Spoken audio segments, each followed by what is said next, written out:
Et avec vous également au 0826 300 300, vous pouvez également réagir en direct sur nos réseaux sociaux, Facebook, la chaîne YouTube et Twitter aussi. En compagnie aujourd'hui, on les salue d'Alexis Poulain. Bonjour Alexis. Bonjour. Journaliste, directeur de la publication du Monde Moderne. Yves Damecourt. Bonjour Yves. Bonjour. Porte-parole du mouvement de la ruralité. En studio également, Alex Darmon. Bonjour. Journaliste politique et youtubeur sur votre chaîne. On vous retrouve les indécis. Vous avez commencé les interviews des candidats à la présidentielle. Exactement. Ça se passe bien? Très bien, ils sont très sympas. Enfin, ça dépend un peu du contexte aussi. C'est pas toujours facile, mais en tout cas, ils jouent le jeu sur YouTube et c'est intéressant. Voilà, c'est sur tous les canaux, la présidentielle aujourd'hui. Et puis la mienne, El Haraj, bonjour. Porte-parole du Parti Socialiste. Alors dans un instant, on va évoquer tous ensemble les différents thèmes, le programme d'Emmanuel Macron qui se dessine jour après jour. Cette fois, il envisage, il l'a précisé, confirmé par Gabriel Attal ce matin, d'envisager de repousser l'âge de la retraite à 65 ans. On évoquera également ce dossier qui se déroule sur l'île de Beauté. La Corse est-elle au bord de l'implosion avec de violents heurts hier soir et une grosse manifestation qui donne des sueurs froides à tout le monde après l'agression d'Ivan Colonna. Nouvelle manifestation prévue ce week-end. Et puis vous le savez, aujourd'hui et demain, c'est ce sommet européen à Versailles. Emmanuel Macron est-il le chef de guerre de l'Europe? On se posera la question tous ensemble. Mais avant cela, c'est l'heure du zapping de la présidentielle avec Gilles Gansman. Sud Radio, le zapping de la présidentielle. Gilles. Hier, c'était l'interview de Patrick Roger dans la matinale de Sud Radio qui a fait l'actualité. Vous avez regardé ça, entendu ça, Christine? Ah mais oui, ça fait le tour. Et c'était qui était interviewé? Eh bien, c'était le patron de la région Sud, Monsieur Muselier. Exactement. Bonjour Renaud Muselier. Bonjour. Valérie Pécresse sera demain soir face à Éric Zemmour en débat. C'est un qui tout double pour elle? Elle va se faire massacrer, c'est un qui tout court. Ah bon? Voilà. C'est comme si vous mettiez un étudiant en médecine face à un neurochirurgien en disant qu'elle est le meilleur pour ouvrir le crâne de votre patient. Eh bien, elle va se faire massacrer. Elle va se faire massacrer. Massacrer. Ah bon. Ah, une grande famille. Voilà. Alors le Ils son étaient est parti copains avant. un peu vite. Voilà, le son est parti un peu vite, mais évidemment ça a fait le tour des médias. Et l'extrait que je vous ai passé, c'était les amis de quotidien sur TMC. Et vous avez entendu à la fin la petite pique en disant voilà comment ça se passe en famille. Hier, c'était digne du dîner de cons, dans le rôle de Jacques Villeray, Alexis Corbière, face à ses convives, les journalistes de France Inter et puis la boulette. Si Jean-Luc Mélenchon est élu président dans 2 mois, est-ce qu'il continue les livraisons d'armes à l'Ukraine? Non, nous on a dit depuis... Vous arrêtez entièrement? Mais plus rien. premièrement, il y en a très peu. Vous parlez des armes françaises, franchement c'est des gilets pare-balles et quelques missiles anti-chars. Mais vous avez la liste, vous, des... Pardon? Vous avez la liste des armes fournies par la France? Eh bien, je vais vous dire, je siège à la commission défense et armée et je ne dois pas vous dire... c'est pour ça que je vous pose la question, parce qu'on ne la connaît pas, vous venez de nous la donner. Vous pouvez nous dire ce que la France a livré? Ça peut ressembler à ça. Mais vous venez de le dire. J'en sais, du moins... J'avais cru comprendre qu'il y avait un secret défense sur cette question, mais je me suis peut-être trompé. Écoutez, quoi qu'il en soit... La France a livré des missiles. Ce que je veux vous dire, c'est que le matériel... Alexis Corbière, vous venez de le dire, les auditeurs, les téléspectateurs l'ont entendu comme moi. Entendu des choses, mais non, mais qu'importe, je ne sais pas le détail, mais ça ressemble manifestement, ça ressemble manifestement à cela. Ça s'appelle une boulette. Qui veut réagir sur ça, Lamia? Moi, je veux bien réagir pour le coup. Pardon. Je vous en prie. Parce qu'effectivement, il y a une commission à l'Assemblée nationale qui est la commission de défense, dont Alexis Corbière fait partie. Et cette commission de défense, elle se réunit par moments à huis clos, dans le cadre du dialogue nécessaire entre l'exécutif et le législateur. Et en l'occurrence, il y a eu une réunion qui s'est tenue à huis clos sur la situation en Ukraine. Et j'avoue que je suis assez atterrée, et je ne suis pas la seule, des propos qui ont été tenus par Alexis Corbière. Ça vient poser un acte, je dirais, de rupture de confiance entre le législateur et l'exécutif sur des sujets qui, il me semble, doivent nous rassembler sur l'intérêt supérieur de notre pays. Et là, j'avoue que je crois qu'il a commis une très très grosse erreur et une grossière erreur. Alexis Poulain, vous vouliez réagir? Alors, moi non, il n'y avait rien de secret défense. Les députés n'ont pas l'habilitation secret défense. Tout à fait. Alors, certes, c'était une réunion à huis clos, mais c'est des informations qui méritent d'être connues du public. vu qu'il n'y a pas le secret défense. Donc c'est le rôle d'un député aussi, cette transparence, c'est d'expliquer aux Français ce qui se passe. Donc il n'y a eu aucun risque, puisque de toute façon, c'est pas du secret défense. Là, ce serait différent si Alexis Corbière publiait la liste des agents français en Ukraine ou ailleurs. Là, il parle simplement d'une information qu'on lui a donnée en tant que représentant de la nation, et il le transmet aux citoyens que nous sommes. Donc je pense qu'il est dans son rôle et que c'est pas du tout une erreur. Au contraire, c'était plutôt un exercice de transparence bienvenu en période électorale. C'était un huis clos. En période électorale, vous l'avez dit. C'était un huis clos. Alors, c'est pas je le précise, c'était un huis clos. Et il y avait une demande à ce que les informations restent dans le cadre du huis clos. Après, on peut avoir le débat sur les informations nécessaires. Et dans ce cas-là, c'est le porte-parole du ministère des Armées. Là pour sortir des informations qui ne doivent pas sortir du cadre du huis clos. Souvent, un député, il est là, il a un devoir de transparence. Je trouve que ce qu'il a fait est plutôt louable. Alors, il l'assume pas tout de suite, non plus, Alexis Poulain. Je pense qu'il l'a pas fait exprès, Alexis Poulain. Voilà. Mais bon, après, voilà, mais moi, je joue cet exercice de transparence plutôt sain en démocratie. C'est une autre question, mais si effectivement il était lanceur d'alerte, derrière on sent qu'il patauge un peu. Après, il rectifie sur Twitter pour vérifier et pour annoncer effectivement qu'il est sur ce registre-là et qu'il n'y avait pas de secret défense sur l'envoi de ces missiles. On continue le zapping, leur tourne, Gilles, de la présidentielle. Et oui, hier dans C'est à vous, François Hollande a déploré que le monde entier a laissé faire Vladimir Poutine sans jamais lui donner de limite. J'ai donc à plusieurs reprises l'occasion de rencontrer Vladimir Poutine, de négocier avec Vladimir Poutine. Il est toujours en train d'évaluer ce que nous sommes capables de faire ou de ne pas faire. Quand, je le répéterai jamais assez, quand Barack Obama n'est pas intervenu alors que je lui faisais cette proposition en Syrie, quand la ligne rouge a été franchie, c'est-à-dire l'utilisation par le régime de Bachar el-Assad des armes chimiques, il a compris qu'à ce moment-là, il pouvait avancer, notamment en Ukraine. Quand nous avons laissé faire Vladimir Poutine en Afrique, y compris à venir au Mali avec des mercenaires ou en Centrafrique, quand nous avons laissé Vladimir Poutine en Biélorussie soutenir un dictateur et installer des armes, il comprend que nous ne sommes pas en capacité de réagir. Alors il faut réagir. François Hollande qui réagit a posteriori, oui. Oui, Gilles. Et puis, vous l'avez largement commenté hier avec vos débatteurs, les déclarations de patrimoine des candidats. Alors, ça donnait lieu hier à des séquences un peu invraisemblables sur toutes les chaînes info, y compris des quiz, vous allez l'entendre. C'était assez pathétique et du coup, Quotidien s'est amusé de cette séquence entre le juste prix et le loto. Valérie Pécresse, elle possède 3 maisons, quelques œuvres d'art, dont une lithographie de Miro de 14 000 €. Quel candidat roule en smart?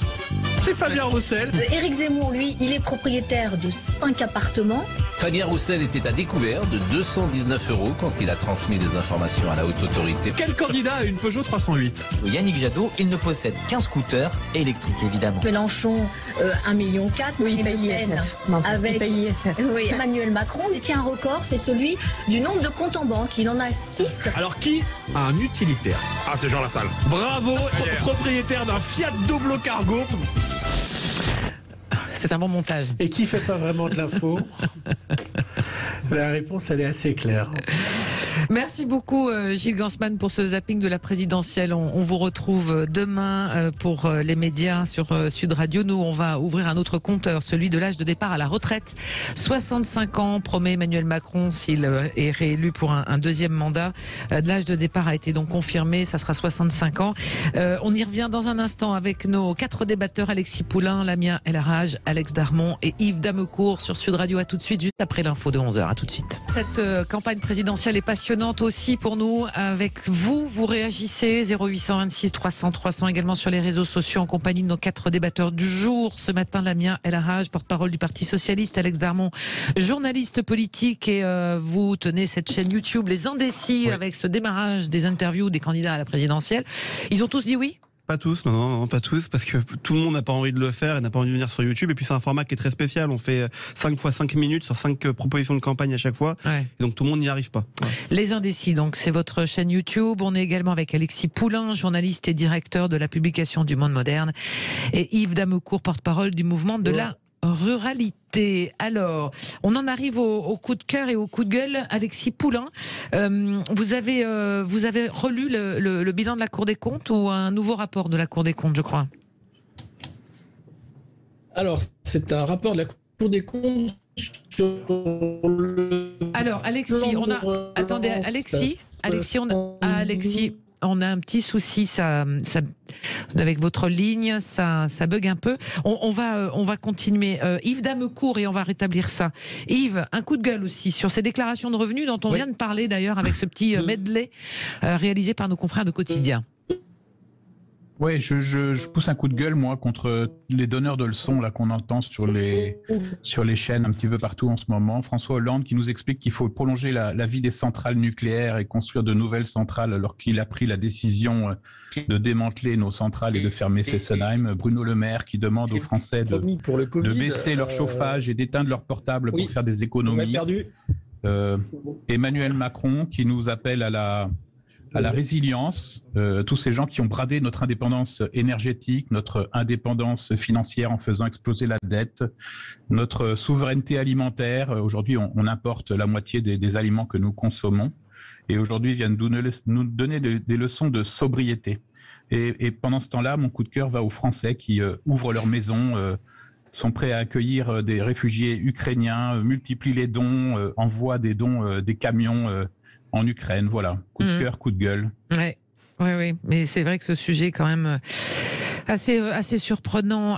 Alexis, je crois qu'on vous a retrouvé au niveau de la... Alors, est-ce que ça fonctionne? Là, c'est parfait. Non, il n'y a pas de souci. Bon, alors, c'est parfait. Non, c'est pas parfait. C'est le rapport de la Cour des comptes sur le plan de relance à 72 milliards d'euros promis pour mitiger les effets du Covid. Pierre Moscovici et les magistrats de la Cour des comptes se sont penchés sur ce plan de relance. Alors, une partie seulement a été dépensée et sera dépensée jusqu'en 2028 et au-delà.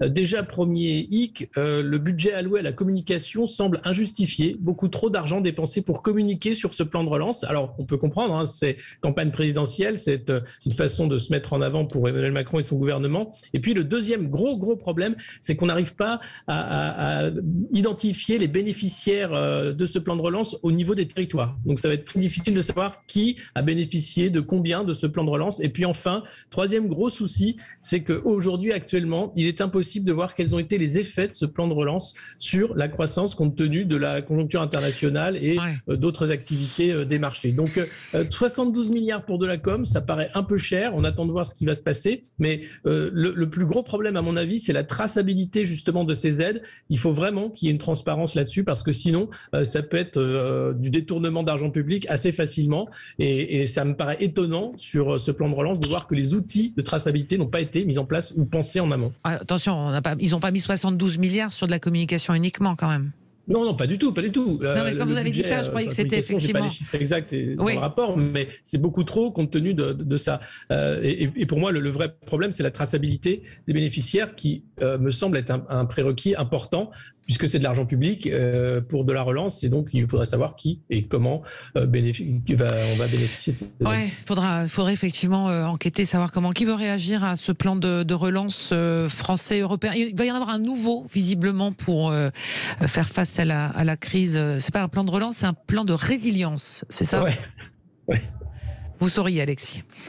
Bah oui, parce que ça fait beaucoup d'argent, c'est de la dette en fait, ces plans de relance, ces plans de résilience, c'est de l'argent que nous allons payer avec notre travail, la retraite à 65 ans par exemple, ça fait partie des contreparties de ces plans de relance, et c'est pas de l'argent magique, c'est de l'argent que nous allons devoir trouver.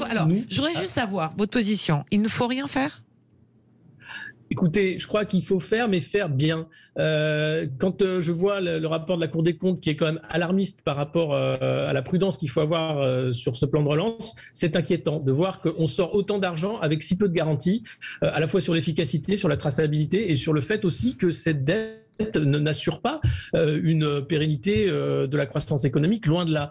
Donc pour moi, il faut faire les choses, bien sûr, mais pas faire n'importe quoi. Et peut-être qu'il y a eu beaucoup de choses qui ont été faites, bien sûr, pour essayer de sauver les entreprises dans l'urgence, parce que c'était la crise du Covid. Aujourd'hui, on a peut-être le temps de se poser. Eh bien non, arrive l'Ukraine, et là, on rajoute un plan de résilience à un plan de relance sans avoir les retours nécessaires, sans avoir les garanties nécessaires. Moi, je suis extrêmement inquiet. On parle de milliards d'euros. C'est des milliards d'euros qui vont être transformés par l'impôt, par le travail des Français. Il y a quand même un minimum de sérieux à avoir quand on parle d'argent magique de cette façon-là. Lamia, vous vouliez réagir? Oui, alors pour le coup, c'est pas censé être de l'argent magique, justement, et c'est vrai qu'on avait, avec les députés socialistes et apparentés à l'Assemblée nationale, dénoncé justement le contenu de ce plan de relance. Certes, il est important, il est nécessaire dans le cadre de la crise sanitaire, sociale qu'on est en train de traverser. Pour autant, il y a plusieurs choses. Un, effectivement, la question des indicateurs et comment on évalue la pertinence de cet argent public qui va être investi. Et deux, comment est-ce que cet argent public est fléché. Ce qu'on avait dénoncé notamment, c'était le fait que très peu d'argent était fléché sur des dispositions sociales qui visaient à permettre aux gens de vivre mieux, à pouvoir les accompagner. Tout ce qui concerne le social est complètement absent, ou quasiment. Ça représente même pas 1%, il me semble, du plan de relance. Donc moi, je suis pas du tout étonnée par votre indignation, Alexis Poulain, et par le contenu du rapport de la Cour des comptes, puisqu'il vient appuyer ce qu'on avait déjà pu évoquer. Et enfin, sur la question de la communication faite dans le cadre de la campagne présidentielle pour le président candidat sortant, voilà, c'est effectivement un petit peu gênant. On est un certain nombre, là aussi, à l'avoir dénoncé. On est à un peu moins de 35 jours de la campagne, du premier tour, pardon, de la présidentielle. Je crois qu'il est quand même aussi temps de se rappeler qu'on est dans une démocratie, qu'on est la France, et qu'il est important de pouvoir avoir une période de réserve avec des vrais débats qui permettent aux Françaises et aux Français de choisir en leur âme et conscience et en connaissant les sujets qui sera leur prochain président de la République. C'est une élection, c'est pas une reconduction. Et je crois qu'il faut le rappeler. Alors, oui, qui voulait Yves? Moi, je peux témoigner de la façon dont le plan de relance s'est passé sur le terrain. En fait, les préfets avaient consigne de dépenser cet argent. Ils sont allés voir notamment des maires et des présidents de communautés de communes qui avaient des projets qui étaient déjà financés. Et ils leur ont dit, nous, on peut mettre sur la table de l'argent en plus avec le plan de relance, parce que nous, notre consigne, c'est de dépenser au plus vite. Et donc, en fait, ça n'a rien relancé du tout. Parce que quand on met de l'argent sur des projets déjà financés, on n'est pas dans de la relance, on est dans de la communication. Effectivement, il fallait mettre des milliards sur la table et dire qu'on avait dépensé pour relancer l'économie. Et en fait, on n'a rien relancé. Un plan de relance, quand ça se fait de type Marshall ou à l'américaine ou à l'allemande, quand il y a eu la crise de 2008, c'est des grands travaux, c'est des infrastructures, c'est du boulot pour les entreprises du bâtiment et des travaux publics. On en profite pour faire des grands chantiers, on en profite pour construire des ponts, on en profite pour remettre en route des trains, on en profite pour mailler notre réseau routier. Enfin voilà, on en profite pour investir dans la fibre optique. Mais rien de tout ça n'a été fait. Et en fait, voilà, c'est de l'aménagement du territoire. Et quand on investit, on sait que derrière, ça va apporter de la croissance pour les 20 ans qui viennent. Et donc, personne n'est choqué qu'on mette de l'argent sur la table pour un investissement durable qui, derrière, va apporter du développement, de l'économie, du travail, de l'emploi. C'est pas du tout ça qui a été fait. On a jeté l'argent par les fenêtres en finançant des projets qui étaient déjà financés. Allez, on continue de faire tourner la parole sur vos coups de cœur et vos coups de gueule. Lamia, vous étiez tout à l'heure en train de... Vous réagissiez sur le plan de relance et la communication, et vous aviez un coup de gueule. Peut-être que ça se rejoint. Alors c'est pas, je sais pas si ça se rejoint avec le plan de relance. Moi, mon coup de gueule, c'était aujourd'hui, on nous annonce la fin de la crise sanitaire, soi-disant. Les chiffres sont pas tout à fait ceux-là, mais en tout cas le 14, on annonce qu'on peut ne plus porter de masque, que c'est fini et que le taux d'incidence va bien. Moi, ce que je voudrais dire, c'est que je trouve ça quand même fort dommage qu'au vu de la crise sanitaire qu'on a subie ces derniers temps, qu'au vu de ce qui a été révélé, comme si on le savait pas précédemment, mais ce qui a été exacerbé dans le cadre de cette crise sur l'hôpital public, sur le système de santé, au final, on parle quasiment pas de santé dans le cadre de cette campagne présidentielle. Alors qu'on sort de 5 ans qui ont essoré le système public hospitalier, qu'on a un hôpital public qui est à bout, qu'on demande à l'hôpital public d'être aussi rentable qu'une entreprise. Or, l'hôpital public n'est pas une entreprise, l'hôpital tout court n'est pas une entreprise, que la santé des gens ne peut pas être considérée comme un secteur lucratif et que on a des problématiques qui continuent d'exister. Moi, je suis élue dans le 20e arrondissement de Paris. Dans le 20e arrondissement de Paris, aujourd'hui, on est un désert médical. Aujourd'hui, il y a de plus en plus de déserts médicaux en France. Dans les 5 ans qui viennent, on a presque 20% de nos médecins dans le 20e arrondissement qui vont partir à la retraite. Et on n'a aucune visibilité sur comment est-ce qu'on va pouvoir les remplacer. Il y a eu le Ségur de la santé, qui a été plutôt une bonne chose. Il y a eu des avancées notables qui ont été permises. Pour autant, il n'a pas répondu aux vraies problématiques. Et il a laissé sur le bord de la route les psychologues, les orthophonistes, les sages-femmes, les pédopsychiatres, sans prendre en considération leurs revendications. Donc voilà, je trouve ça fort dommage, alors que c'est un sujet qui nous préoccupe toutes et tous. Alex. Alex. Oui, non, mais moi je suis d'accord avec ce que vous dites, mais vous savez, c'est pas le seul sujet. Et vous êtes vous-même au cœur du moteur, vous les politiques, et c'est pas le seul sujet qu'on n'aborde pas pendant cette campagne électorale. Parce qu'il y a un contexte, malheureusement, dont on aimerait bien se passer tous ensemble, mais qui est là et qui fait qu'il bouffe toutes les thématiques. Moi, j'aimerais bien qu'on parle plus d'écologie, qu'on parle plus de climat. C'est pareil, on n'en parle pas. J'aimerais bien, comme vous le dites vous-même, qu'on parle plus de médecine. On n'en parle pas. J'aimerais bien qu'on parle plus des jeunes. On n'en parle pas, alors que ce sont ceux qui sont sur le côté depuis le départ. J'aimerais bien qu'on parle peut-être plus aussi d'aide sociale. On n'en parle pas. Aujourd'hui, le vrai problème, et j'entends ce que vous dites, mais malheureusement, on va pas y échapper. C'est comme ça. Le président qui veut pas faire de débat au premier tour, je dis pas qu'il a raison, mais honnêtement, je vous le dis, moi, en tant que Français, je pense qu'il a pas le temps. Quand il est président de l'Union européenne, il n'a pas le temps de venir débattre. Alors, il a fait le choix d'être président de l'Union européenne dans un contexte où il était candidat. Mais c'est encore autre. Non, c'est pas autre chose. Tout est lié, en fait. C'est une question de choix. D'accord, mais alors on fait quoi maintenant qu'il est président de l'Union européenne, qu'est-ce qu'on fait? On dit qu'on lâche l'Union européenne. Je vais me permettre de vous répondre sur un point. Je termine, après je vous écoute. Je termine. Ce que je veux dire par là, c'est qu'à mon avis, aujourd'hui, ces élections présidentielles, enfin cette élection présidentielle, parce que elles sont pas plusieurs, cette élection présidentielle n'arrive peut-être pas au bon moment. On peut pas la décaler, c'est impossible. Maintenant, je pense que le sentiment des Français à la fin du second tour va être de dire on nous a volé cette élection. Et ça va être terrible au lendemain du second tour de l'élection présidentielle. Mais aujourd'hui, on ne peut pas faire autrement. Je voudrais juste une précision calendaire, pardon. En 2002, Jacques Chirac, candidat à sa succession, a annoncé qu'il était candidat le 11 février. En 2012, Nicolas Sarkozy a annoncé être candidat à sa réélection le 15 février. Et ce, alors que l'élection en 2007 et en 2002 avait lieu 3 semaines plus tard qu'aujourd'hui. Oui. Aujourd'hui, Emmanuel Macron a annoncé être candidat à sa réélection le 5 mars. En 88, François Mitterrand, vous êtes socialiste, il a annoncé ça le 24 mars. Et l'élection a lieu 2 semaines après, ou 3 semaines après. On n'est pas dans le même contexte, et on peut aussi considérer que c'est pas parce que ça a été fait en 88 que plus de 30 ans après, on peut considérer que c'est ce qu'il faut faire aujourd'hui. Je suis complètement d'accord avec vous, mais le contexte de crise, à un moment où il a aussi bon dos. Évidemment, la crise ukrainienne, c'est quelque chose qui était impossible d'anticiper, et vraiment, moi je comprends tout à fait qu'il puisse y avoir à un moment aussi une union, et je l'ai dit tout à l'heure quand j'ai réagi aux propos d'Alexis Corbière autour de ce sujet-là. En revanche, la campagne présidentielle, elle a démarré pour un certain nombre dès le mois de janvier, voire on aurait pu considérer qu'en février il y avait le temps d'avoir ce débat-là. Et par ailleurs, Emmanuel Macron a fait le choix de garder la présence de l'Union européenne alors qu'il aurait pu demander de la décaler en dépit du contexte électoral. On va y revenir même avec vous quatre, mais juste le dernier à prendre la parole, un petit coup de cœur. Mais quel coup de cœur? Alors voilà, c'est presque décalé, mais je pense que vous êtes nombreux. Je suis supporter du PSG, c'est une notoriété publique. Quand vous vous réveillez ce matin, c'est terrible pour tous les supporters du PSG. C'est même pire. On a l'habitude en fait, donc c'est pire que tout d'avoir l'habitude de se réveiller au mois de mars et d'avoir cette gueule de bois, mais c'est un coup de cœur parce que faut se rassurer quand on voit Karim Benzema qu'il est français, que certains ont dit qu'il n'était pas au niveau de jouer en équipe de France, qu'il méritait pas, et qu'hier vous voyez qu'il fait un match somptueux, que c'est lui le Real de Madrid en fait, c'est Karim Benzema. Quel mental, quel joueur, quel joueur fabuleux, enfin c'est magnifique franchement. Donc mon coup de cœur il va à lui ce matin, et je me dis que le gros point positif du match d'hier, c'est que on a vu Karim Benzema au Real de Madrid, on a vu Kylian Mbappé au PSG, que chacun mette 3 buts, alors il y en a 2 refusés pour le Parisien, mais que chacun mette 3 buts et qu'ils vont faire l'attaque française pour la prochaine Coupe du Monde. Donc voilà, je voulais vraiment pas parler du Paris Saint-Germain ce matin, parler de Karim Benzema et qu'on adore et qu'on espère qu'il sera avec nous pour la Coupe du Monde de foot. Et on espère que tous ces gens-là prendront pas la retraite trop tôt. Nous, c'est pour 65 ans, nous dit Emmanuel Macron. C'est le premier thème de notre débat. C'est l'un des projets pour le programme du président candidat. Allonger l'âge de départ à la retraite à 65 ans. Est-ce que c'est un système, une réforme nécessaire? On en reparle avec nos 4 débatteurs ce matin. Alexis Poulain, Yves Damecourt, Alex Darmon et Lamia El Harraj. À tout de suite sur Sud Radio. Et on est en compagnie d'Alexis Poulain. Alexis qu'on retrouve aussi sur Sud Radio dans la matinale. J'ai oublié de le signaler chaque semaine. Journaliste, Yves Damecourt, porte-parole du mouvement de la ruralité. Lamia El Harraj, porte-parole du Parti Socialiste. Et Alex Darmon, journaliste politique. Et votre chaîne YouTube, Les Indécis.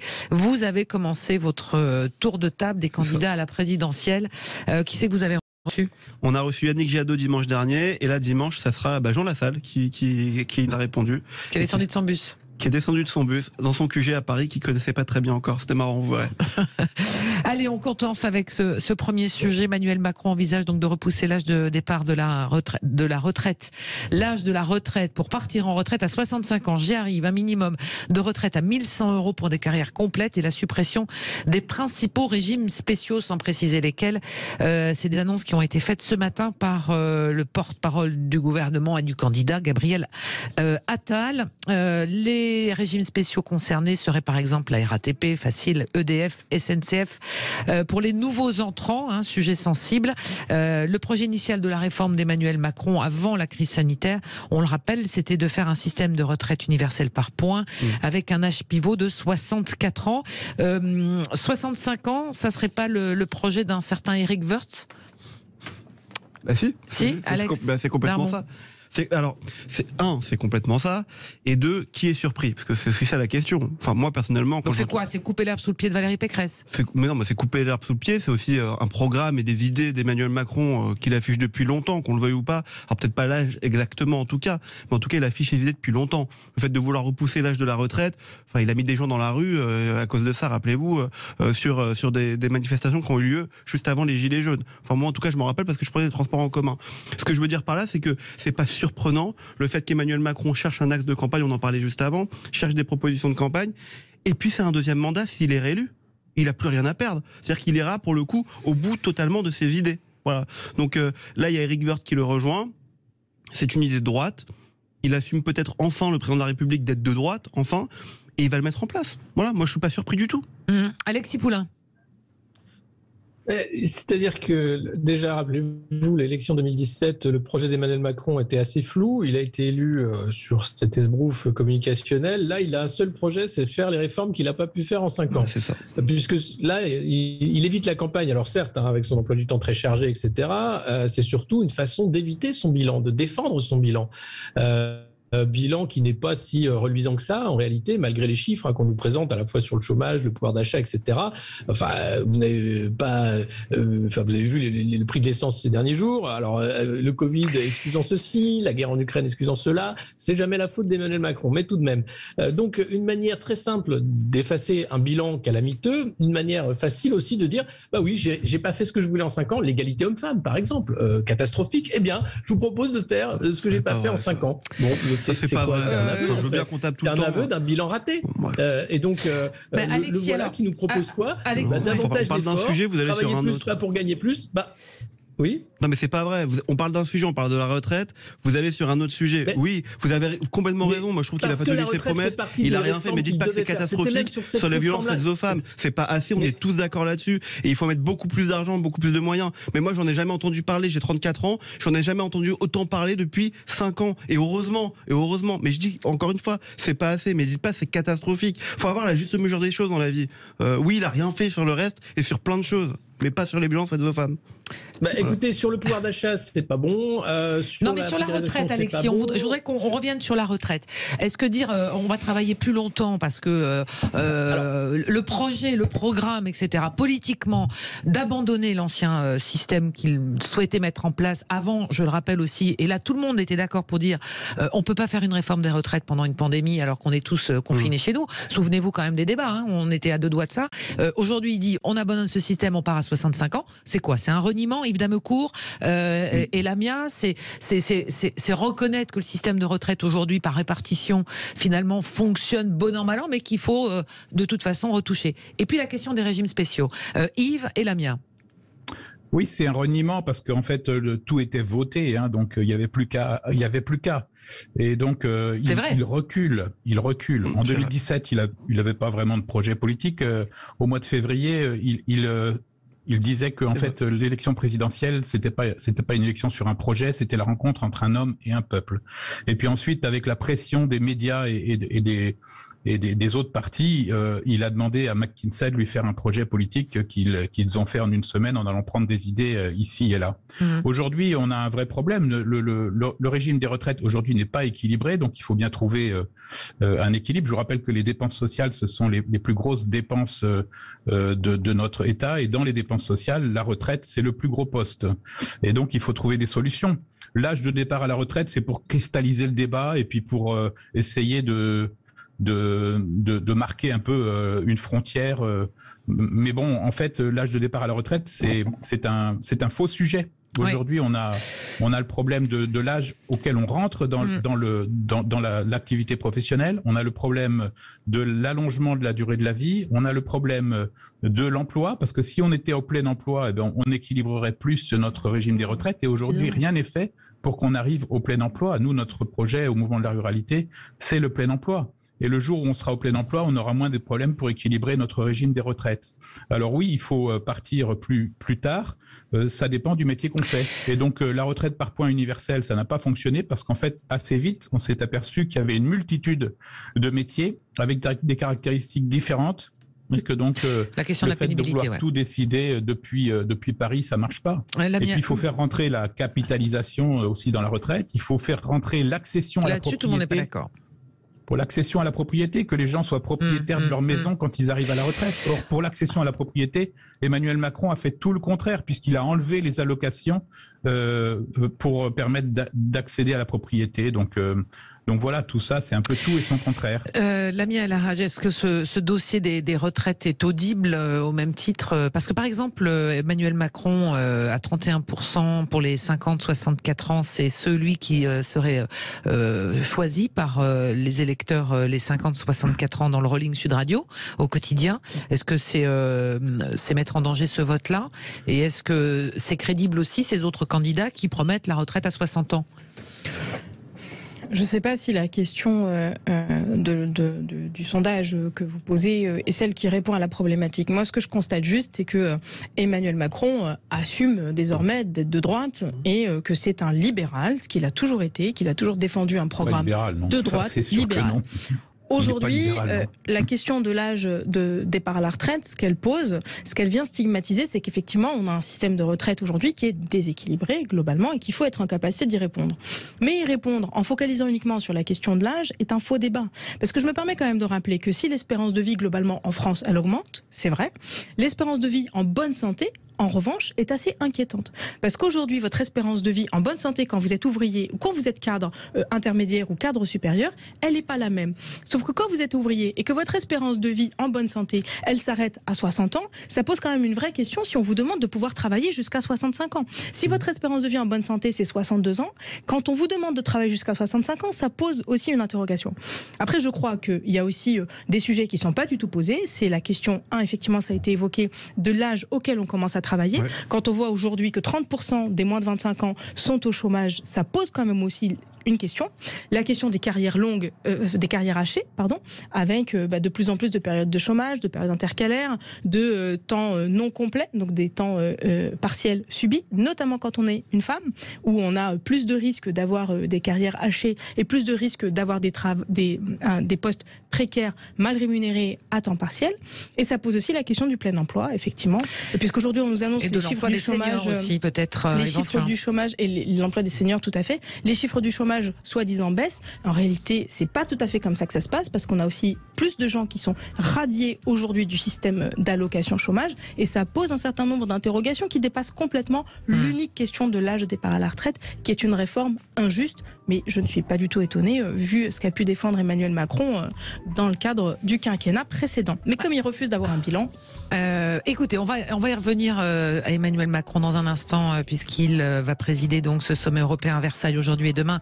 On va le retrouver comme président dans un instant avec vous, chers débatteurs, Alexis Poulain, Yves Damecourt, Alex Darmon et Lamia El Harraj sur Sud Radio. On s'arrête un court instant et on se retrouve juste après pour parler de ce sommet européen qui se tient à Versailles aujourd'hui.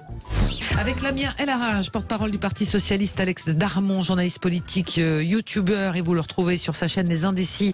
Il reçoit tous les candidats à la présidentielle, presque tous pour l'instant. Voilà. Il y en a certains qui sont difficiles à accrocher, visiblement. Mais comme tout le monde, et puis le contexte n'aide pas en plus, donc c'est compliqué. Yves Damecourt, qui est avec nous également, porte-parole du mouvement de la ruralité, et vous le connaissez, Alexis Poulain, journaliste, chroniqueur sur Sud Radio et directeur de publication du Monde Moderne. Alors, on parlait d'Emmanuel Macron, candidat, et sa proposition sur les retraites. Maintenant, c'est la casquette de chef d'État ou chef de guerre de l'Europe, puisque Emmanuel Macron reçoit aujourd'hui et demain les chefs d'État des 27 pour se pencher sur la défense stratégique d'indépendance énergétique européenne. Je vous lis le communiqué 2 semaines donc après l'invasion de l'Ukraine par la Russie, sommet dit-on informel. Le but, décider d'une stratégie d'indépendance énergétique et surtout statuer sur cette fameuse défense européenne. C'est un sujet défendu par la France. il n'y aura pas de traité, ni de paix, ni quoi que ce soit. C'est vraiment pour parler de l'avenir de l'Europe. C'était nécessaire, bonne idée d'organiser juste une question comme ça. Alex, ce sommet, réunir les 27, 2 semaines après. De toute façon, là, c'est de la com pure. C'est de la com, mais c'était aussi obligatoire. Il faut qu'ils se parlent. Maintenant, moi, j'avoue que je comprends rien. Est-ce qu'on est en guerre? Est-ce qu'on n'est pas en guerre? On nous parle de chef de guerre. Alors oui, il est président de la République, donc forcément, si on fait la guerre, c'est lui le chef. C'est le chef des armées, déjà. Voilà. Mais on nous dit qu'on va parler d'indépendance énergétique, mais aussi qu'on va parler de défense, en quelque sorte. Moi, je me rappelle, en 2018, Emmanuel Macron, il avait parlé d'une armée européenne. Tout le monde s'était foutu de sa gueule. Vraiment, en Europe, je parle. Tout le monde avait dit oui. C'est pas le premier à en parler. Non, mais c'est pas le premier à en parler. Non, mais c'est pas le premier à en parler. Ce que je veux juste te dire, c'est qu'aujourd'hui, on nous ressort le fait qu'on va parler de défense européenne. À part cette armée européenne, de quoi on va parler, en fait? Ça veut dire quoi, un sommet sur la défense européenne? Si vous voulez créer une armée, ok, on parle de défense, mais c'est quoi le reste? C'est quoi les autres possibilités? Donc j'avoue, je comprends pas trop à quoi ça sert. C'est un exercice de communication, ça c'est certain. Qui s'adresse à qui? À la France? Là, à l'Europe? À Poutine? Je pense que c'est global, c'est... Poutine, je pense qu'il s'en fout complètement, mais c'est plus là, il est en campagne électorale, on l'a dit, il est président de l'Union européenne. S'il avait dû ne pas l'être, il l'aurait dit plus tôt, mais ça s'adresse aux électeurs français, ça s'adresse à l'Europe. Il est chef de l'Europe, il veut le montrer. Bon voilà, il fait un sommet à Versailles. Je suis curieux de savoir ce qui va en ressortir et ce qu'ils vont se dire pendant 2 jours. Yves et Alexis. Yves. Écoutez, moi, d'abord, je crois que ce sommet était prévu de longue date. Il n'est pas lié à la crise en Ukraine. Par contre, l'indépendance énergétique de l'Europe, c'est un vrai sujet. Mais souvenons-nous qu'il y a quelques semaines à peine, l'Europe ne voulait pas accepter le nucléaire comme une énergie décarbonée et digne d'assurer la souveraineté énergétique de l'Europe. Aujourd'hui, tout ça est remis en cause, évidemment. Et j'étais hier dans la Somme avec les associations anti-éoliens. La Somme est le département français qui a le triste record de détenir le plus d'éoliennes. Il y en a partout. On sait aujourd'hui que tout ça sert à rien, que ça nous rend dépendants au gaz russe et que donc il est urgent d'avoir un vrai plan de développement du nucléaire. Alors voilà, je le disais dans mes coups de gueule en introduction. Aujourd'hui, en 2011, François Hollande déclarait que tous les socialistes étaient pour la sortie du nucléaire. En 2016, il déclarait qu'il allait fermer Fessenheim, chose que Emmanuel Macron a fait ensuite. Emmanuel Macron a lancé un plan de démantèlement de nos réacteurs nucléaires pour aujourd'hui annoncer un plan de développement du nucléaire et de souveraineté énergétique de la France et de l'Europe. Chacun voit bien que le modèle allemand ne fonctionne pas parce qu'il nous rend dépendants au gaz et au charbon russe et aux énergies fossiles. Donc c'est un vrai sujet et un sujet urgent et je pense que les Français attendent beaucoup de ce débat. Pour ce qui est de la défense européenne, à ne pas confondre avec l'armée européenne, bien sûr qu'il faut une défense européenne et là on peut dire que c'est à mettre au crédit de Vladimir Poutine puisque grâce à Vladimir Poutine, l'Europe prend enfin conscience qu'il faut une défense européenne. Il y avait 2 grandes armées en Europe qui étaient l'Angleterre et la France. L'Angleterre a quitté l'Europe avec le Brexit et donc aujourd'hui la grande armée européenne c'est la France mais elle n'est pas suffisante pour assurer la paix en Europe. Ça fait maintenant longtemps qu'on nous dit que l'Europe, c'était la garantie de la paix sur le sol européen. Et on s'aperçoit que l'Europe n'est plus la garantie de la paix sur le sol européen. Et donc là, il y a un vrai grand sujet aussi. Donc moi, quand les gens se parlent et qu'ils débattent de sujets qui intéressent les Français, moi, je suis plutôt positif. Même si je pense que le faire à Versailles, c'est quand même... inscrire ça dans la campagne électorale d'Emmanuel Macron. C'est ça que vous voulez dire, Alexis? À Strasbourg ou à Bruxelles. Yves, Alexis, justement, je voulais vous passer la parole. Sommet qui est plus important pour la question énergétique que la question de la défense? C'est un sommet qui est surtout important pour la campagne d'Emmanuel Macron. Je crois que pour l'énergie, il va falloir moins chauffer cet hiver, il va falloir payer davantage le gaz liquéfié américain. Visiblement, la question énergétique, pardonnez-moi, mais en Allemagne, les élections sont passées, ils sont assez inquiets pour ce qui va se passer pour l'hiver prochain. Puisqu'ils ont ils sont tout à fait contre le boycott du gaz russe. C'est plus compliqué que cela. Et puis, n'oublions pas que Rosatom, compagnie russe du nucléaire, est en pourparlers pour prendre 20% de part dans une entreprise nucléaire française, Arabelle, repris à Alstom. Donc, d'un côté, les sanctions, de l'autre côté, business as usual. Ce que je veux dire, c'est qu'aujourd'hui, si l'avenir de l'Europe se joue quelque part, c'est pas forcément à Versailles, où là, c'est plutôt pour les caméras, c'est plutôt à Antalya, en Turquie. Vous avez la première rencontre du ministre des Affaires étrangères russe, Lavrov, et du ministre des Affaires étrangères ukrainien, sous l'autorité du gouvernement turc. Ce que j'ai vu, moi, dans cette séquence diplomatique, c'est qu'Emmanuel Macron a été écarté finalement, et c'est Naftali Bennett, Premier ministre israélien, qui est maintenant à la manœuvre avec Recep Tayyip Erdogan, le président turc, qui essayent, eux, de remettre la diplomatie sur la table. L'Europe, elle, a quitté la diplomatie pour entrer dans la sanction, pour entrer dans une logique aussi belliciste, on l'a vu, envoi d'armes, volonté de réarmer, Zelensky, président ukrainien, qui demande des avions. Les États-Unis sont tout à fait contre cette idée-là, puisque là, ce serait vraiment une déclaration de guerre à la Russie. L'idée, c'est d'éviter de rentrer dans une escalade. Or, pour l'instant, depuis 15 jours, ça a plutôt marché. Les sanctions aujourd'hui ont marché. Oui, l'essence à la pompe coûte plus de 2 euros. Oui, mais ça, c'est pas tout de suite lié au. Alexis, c'est pas tout de suite lié aux sanctions. C'est un petit peu plus. C'est d'autres sujets. Il sera 2,30 € sans la guerre en Ukraine. Oui. Non, mais c'est lié aux taxes. Il y a une très mauvaise gestion économique et un problème de raréfaction de toute façon de la ressource qu'est le pétrole. Mais ça, c'est un autre débat. Sur l'énergie, de toute façon, ça fait longtemps qu'il devrait y avoir un projet européen de champion énergétique européen. L'Union européenne telle qu'elle est faite l'empêche. On avait voulu une fusion entre Enel et EDF, empêchée par l'Union européenne. Quand on veut faire des champions européens, l'Union européenne veille à la concurrence et veut absolument empêcher que l'Europe devienne souveraine. Et là, on nous vend une Europe qui protège, une Europe qui voudrait qu'on soit souverain. Tout ce qu'a fait l'Union européenne depuis des années en organisant la concurrence entre les pays européens plutôt qu'en organisant la solidarité et la construction de champions européens, elle a organisé la vassalité face aux États-Unis. Et ça ne fait qu'empirer avec cette crise ukrainienne. Donc c'est bien gentil de gesticuler, de faire des photos pour la foule. La réalité, c'est que l'Europe de la défense n'existe pas. Aujourd'hui, l'Allemagne achète des avions américains. Elle a refusé d'acheter des avions français. La Belgique a acheté des avions américains. Et c'est tout à l'envie. Vous pouvez y aller. Alors, on va discuter, bien sûr, de faire en sorte qu'il y ait quand même de la vente d'armes entre partenaires européens. Déjà, ça, on n'y arrive pas. Et puis ensuite, c'est vraiment... bien sûr, il faut condamner l'invasion de l'Ukraine par Vladimir Poutine. On devrait même commencer par ça, Alexis, si je peux me permettre. Mais c'est fait. Mais il faut comprendre pourquoi. Vous dites l'Europe qui protège des guerres. Non, j'ai pas dit l'Europe qui protège des guerres. C'est qui tente de protéger des guerres. Non, mais le précédent de la Crimée, et François Hollande était à la manœuvre, avec Minsk II, des accords qui devaient assurer justement la paix, la stabilité. Ils n'ont jamais été respectés, ces accords. Voilà. Et puis vous avez le Kosovo, on n'en a pas non plus parlé, qui était au cœur de avant, le projet européen. C'est pas rien à voir là. Aujourd'hui, il ne garantit pas la paix. Et pire encore, il garantit l'escalade. Donc il ne faut rien faire selon vous, Alexis Poulain. On reste comme ça, chacun dans nos frontières, et on attend que ça passe. Et on laisse faire Poutine. Alors, que nos frontières existent, c'est un fait, et elles sont nécessaires. On le voit d'ailleurs, aujourd'hui, cette crise ukrainienne montre l'importance des frontières. Donc oui, il faut une conférence des frontières, il faut parler des frontières, et il faut les respecter. Ensuite, regardez Schengen. Schengen a été foulé aux pieds avec le Covid. Ce passe vaccinal a fait en sorte de fermer les frontières sans le dire, d'empêcher la libre circulation des biens et des personnes, surtout des personnes au cœur de la crise sanitaire. Là, on en dévie, Alexis. Même le projet européen est arrivé à son terme. Non mais, c'est quelque chose de réel. Donc il faut être des pays souverains, bien sûr, et il faut dialoguer. Donc vous dites par exemple, Alexis, si je comprends bien, la France toute seule devrait négocier toute seule face à Poutine, face aux États-Unis, face à l'OTAN, avec l'OTAN, etc. Seul dans son coin, chacun fait De Gaulle, mais il me semble qu'être un pays non aligné, c'est pas quelque chose qui vous empêche, qui vous prive de souveraineté. Bien au contraire. C'est pas parce qu'on va s'aligner sur les intérêts américains via l'OTAN et d'autres accords transnationaux qu'on va gagner en souveraineté. Bien au contraire. Enfin, tout le monde a salué le discours de Dominique de Villepin lors de l'invasion en Irak.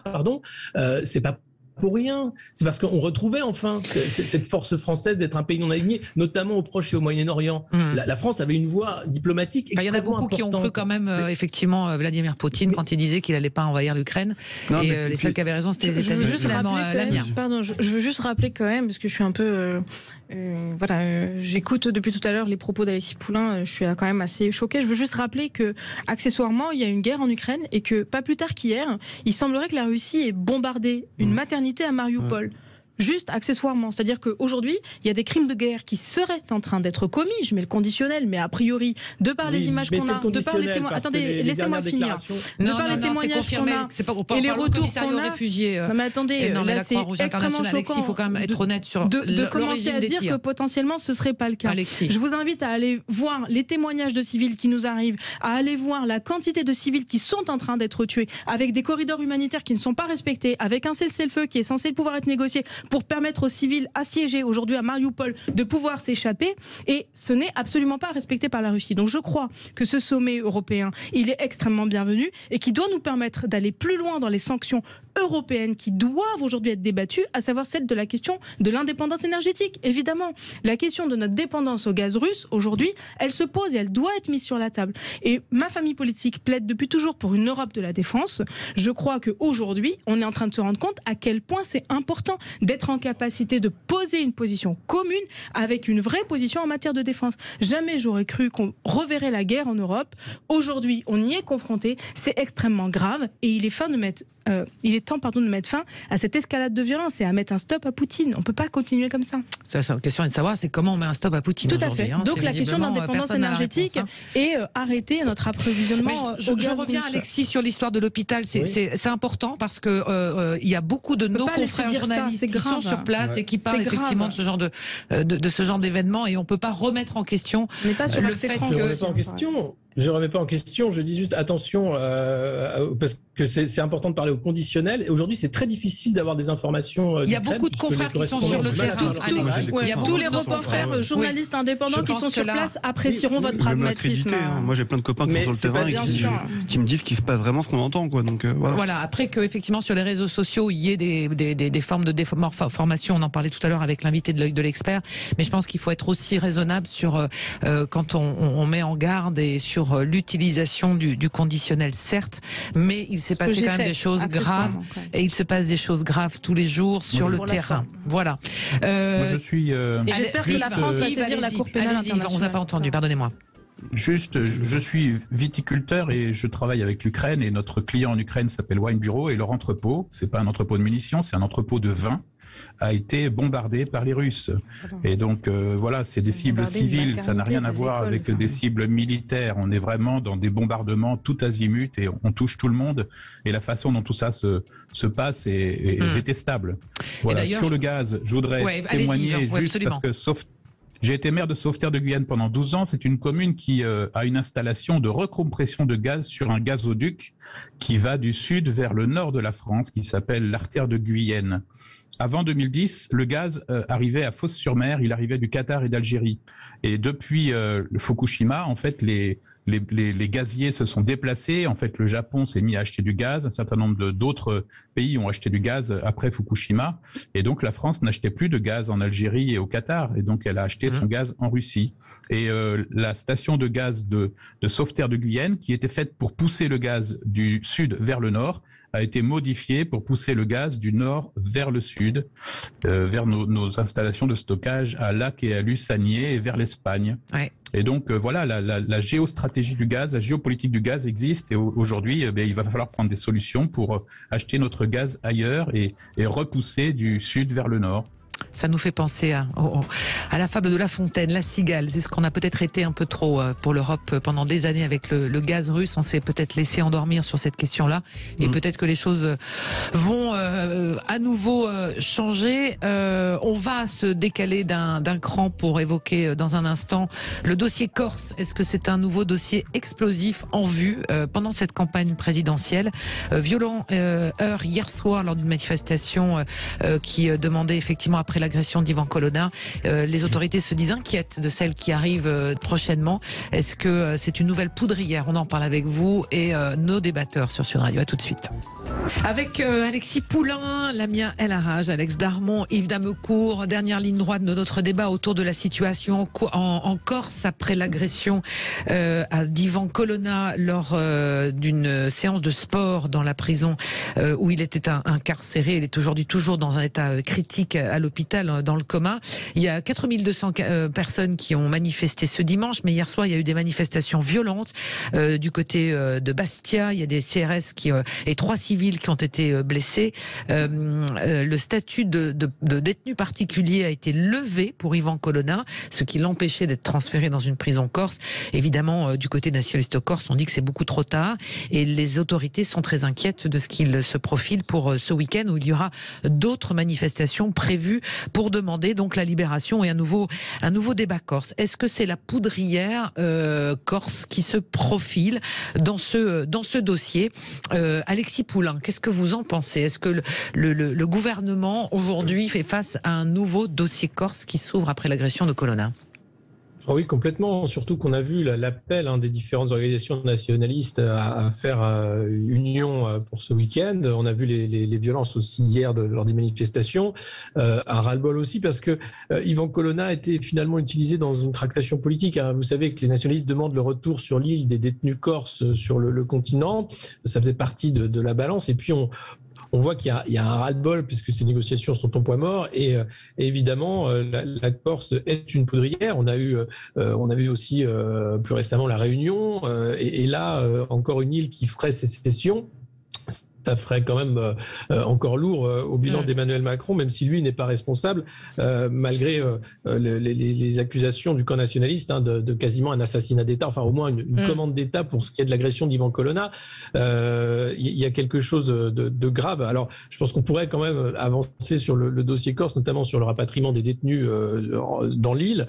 Ça calmerait. Vous pensez que ça calmerait l'opinion très vite? Ce serait déjà une chose importante. Après, calmer l'opinion, je pense qu'on est au-delà, malheureusement, suite à l'agression d'Yvan Colonna. Je pense qu'on va rentrer dans une nouvelle phase de guérilla, de réorganisation peut-être armée, des nationalistes qui avaient déposé les armes. Malheureusement, j'ai l'impression qu'on repart à zéro avec cette agression. Ouais. C'est extrêmement regrettable. Yves Damecourt.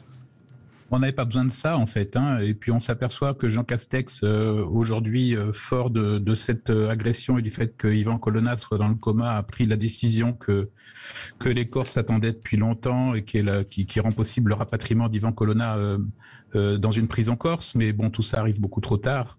Ça fait 19 ans, je crois, qu'il est en prison. Et donc, chacun aurait pu comprendre qu'après une dizaine d'années, on donne droit à sa demande d'être rapatrié en Corse. Oui, mais, et donc, on sait que tout ça est quand même très tendu et que la moindre étincelle peut mettre le feu. Voilà. Oui, mais moi, je veux bien qu'on dise que ça fait des années que c'est de la faute de Jean Castex, mais rappelez-vous, il y a quelques semaines, quelques mois... Je n'ai pas dit que c'était de la faute de Jean Castex, je dis qu'il prenait la décision, donc c'était possible. D'accord, mais qu'on demande depuis des années, des mois. Rappelez-vous, il y a quelques mois, le ministre de la Justice, Éric Dupond-Moretti, demande à ce que Yvan Colonna soit rapatrié avec d'autres détenus corses.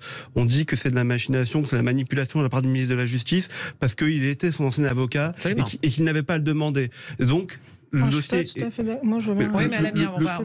dossier est éteint là-dessus. À partir de là.